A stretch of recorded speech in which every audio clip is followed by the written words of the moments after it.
Dinesh D'Souza is somebody who, while it's not just him doing it, he sort of made it more of a bigger thing. But you guys know about the Southern strategy, which was a strategy used by Republicans like Barry Goldwater and Richard Nixon, where they would get these racist voters, they would court them by slowing down the, repeal of segregation and the removal of segregation. And this is an academic idea. It's a real thing that happened, but of course, Republicans don't like academics, they don't like facts, and they don't really fuck with those things, right? And so Dinesh D'Souza is somebody who has really been doing this, although other people, Ben Shapiro and other people, jumped on the bandwagon after that happened. But here is, there's this historian who basically clapped back at Dinesh on Twitter. His name is Kevin M. Cruz. So I recommend you go check out this entire thread because it's longer. I'm just gonna name some of the politicians that he names, but basically Dinesh, I don't know why he asked for 200, which is a fucking higher amount, but he asked for 200 people who flipped because he's obviously gotten a lot of backlash for this, and he said, okay, I'll respond.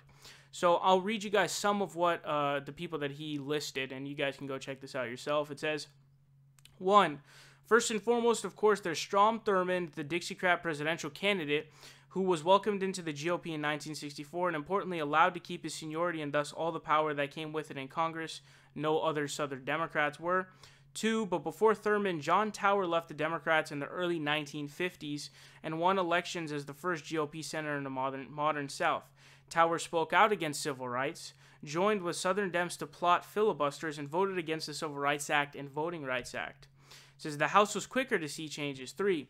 Representative William C. Kramer, the first GOP representative in Florida, for instance, switched from the Democrats in 1949, won election in 1954, urged Ike to withdraw troops from Little Rock in 1957, and voted against the Civil Rights Act of 1964. 4. Likewise, Representative Edward Gurney, the second GOP representative in Florida, also abandoned the Democratic Party in the early 1960s, ran for Congress as a Republican in 1962 and won, and then voted against the Civil Rights Act of 1964 and the Voting Rights Act of 1965. 5. Representative Dave Treen, protege of legendary segregationist Leander Perez and a 1960 elector for the States' Rights Party, aka the Dixiecrats, switched to the GOP in 1962. He lost a few early races, but then won his seat in 1973 and later became governor in 1980.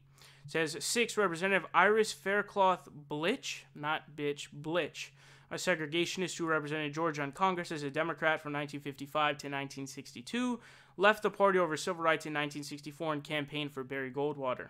7. Representative James D. Martin, originally a Democrat, joined the GOP in 1962 and won a House race in 1964. During the Selma protest, he denounced MLK Jr. as a, quote, rabble-rouser who has put on the sheep's clothing of nonviolence while he pits race against race, man against law. Yeah, it's not like the segregationists were the ones pitting race against race. It's MLK Jr. who's pitting race against race, of course. It says 8. Representative Bill Dickinson, originally elected as a Democratic judge, likewise switched to the GOP and made headlines during the Selma to Montgomery March. He insisted from the House floor that the civil rights marchers were actually a radical group engaged in wild orgies. What in the actual fuck? 9. Representative Bo Calloway likewise abandoned the Democrats over civil rights and won a spot as the first Republican congressman from Georgia since Reconstruction. A staunch segregationist, he promised to repeal the Civil Rights Act and then voted against the Voting Rights Act. 10. Meanwhile, in South Carolina, where Senator Strom Thurmond, the original Dixiecrat, had just bolted to the GOP, a congressman did the same. Segregationist Representative Albert Watson publicly backed Goldwater in 1964. In retaliation, House Dems stripped him of his seniority. So Representative Watson resigned from Congress in 1965 after voting against the Voting Rights Act, became a Republican, and retook his old seat in a special election. After he won, he called for investigations into, quote, subversive civil rights groups. And, okay, I think that this thread goes on for much longer, naming a bunch more, a really fucking long amount more. And there were also more in the state legislatures who flipped as well. But we all know that, of course, in the executive branch, the elections of Barry Goldwater running on not supporting the Civil Rights Act, saying that it was unconstitutional, he was using the Southern strategy. And he was a Republican. And so this guy goes on. You can go look at this thread. There's a ton of them. But he absolutely fucking owned Dinesh D'Souza and completely debunked the idea that the Southern strategy didn't happen.